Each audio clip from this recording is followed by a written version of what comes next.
आ जाओ, आए इधर।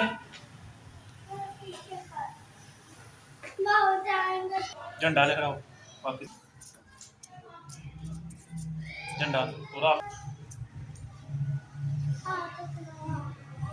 चलो अस्सलाम वालेकुम दोस्तों, आज हम 14 अगस्त के दिन अपने फ्रेंड्स के साथ आए हैं खाना खाने के लिए। हमने सोचा थोड़ी आउटिंग करते हैं 14 अगस्त को। तो गुजरांवाला में मेरा मूड बना क्योंकि यहाँ का फूड बहुत ही अच्छा है। तो आज हम आए हुए हैं हिजर टिक्का शवाब जो कि गुजरांवाला रोड पे है। तो माशाल्लाह ये देसी मुर्गा लगाया है, साथ में चिकन के कुछ पीसेज हैं। ये दोस्त हमारे जंजुआ साहब हैं, ये लाहौर से आए हैं दराज का, इधर इनका कारोबार है उधर बहुत बड़ा माशाल्लाह से।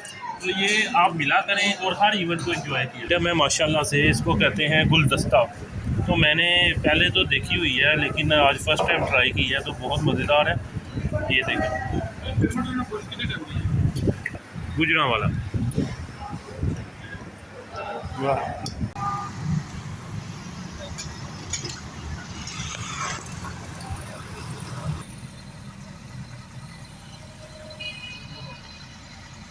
ये वीडियो बन रही है, रात क्लिप लाना